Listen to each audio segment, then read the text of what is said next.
Hello, welcome to Module 3.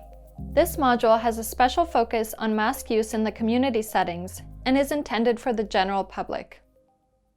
This module looks at mask use in the community settings and in specific groups of people. The learning objectives of this module are the following. First, to describe when to wear a mask in community settings. Second, to describe what mask use is recommended for specific groups in the community, and to describe whether a mask is recommended for specific activities in community settings.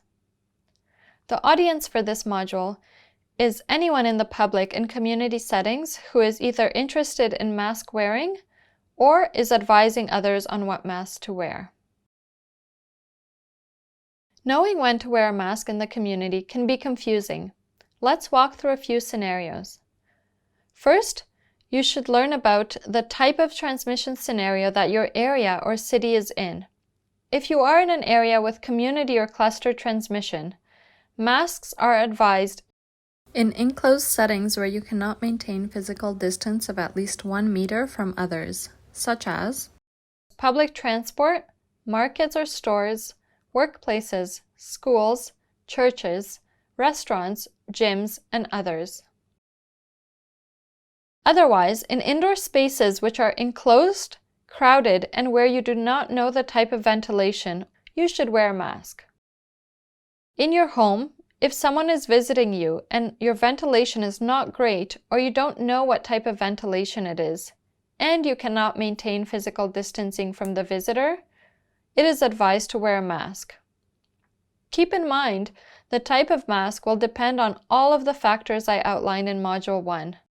In outdoor settings, it is also advised to wear a mask in settings where you cannot physically distance for at least 1 meter from others, such as waiting for public transport, visiting open-air markets, lining up in stores outside, attending demonstrations, and others. Specific masks are also recommended for specific groups of people or activities in the community, such as high-risk groups. This refers to those aged 60 and over, those with underlying health conditions such as cardiovascular disease, diabetes, chronic lung disease, cancer, cerebrovascular disease, or immunosuppression. There is also different advice for children and masks. Children aged 5 and under do not have to wear a mask. Those aged 6 to 11 should follow a risk-based approach and only wear a mask if indicated by local regulations or where distancing cannot be maintained from others. Advice on mask use in children and adolescents for those 12 years and over should follow the WHO guidance on mask use for adults or their own national mask guidelines for adults.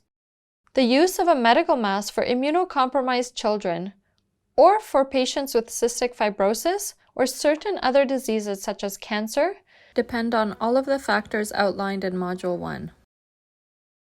Another specific group which should consider the use of masks, and specifically fabric masks, are those who are not in healthcare roles but are frontline during the pandemic.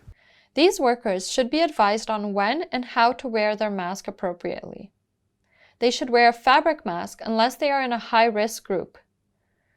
And they should wear their mask correctly at all times and follow proper hand hygiene before and after touching the mask, putting it on, or removing it. They should still try to maintain at least 1 meter distance from others, even while wearing their mask, and in general do not need to wear gloves during their work. There are also regulations for those in work settings that are not healthcare settings, and for those, workers are advised to follow local guidance of their country and company. There's also another Open WHO course on this topic if you are interested. You can visit the link on this slide. There are also some instances where masks should be worn, such as those during transport and especially during air travel. It is recommended that you follow local or airline guidance for wearing of masks in these areas. Despite the masks, you should always ensure you keep a physical distance from others as much as possible during your travels. And keep in mind, Individuals with respiratory symptoms should not be traveling.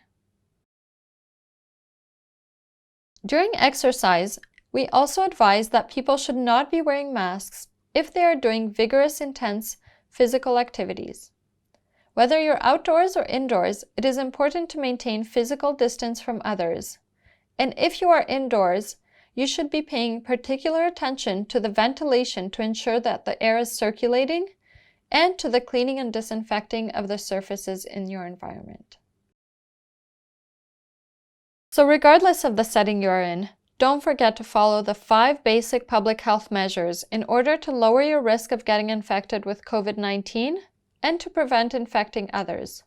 These include keeping physical distance of at least 1 meter from others, cleaning your hands frequently, practicing respiratory hygiene, wearing a mask when appropriate, and ensuring adequate ventilation. On this slide, you can find more mask resources on the WHO mask page. Here you can find videos and posters on who wears what kind of mask, when and how children should wear masks, how to wear the mask safely, how to make your own fabric mask, and how to prevent COVID-19 in the workplace.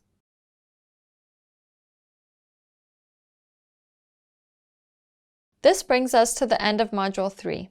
Thank you for watching.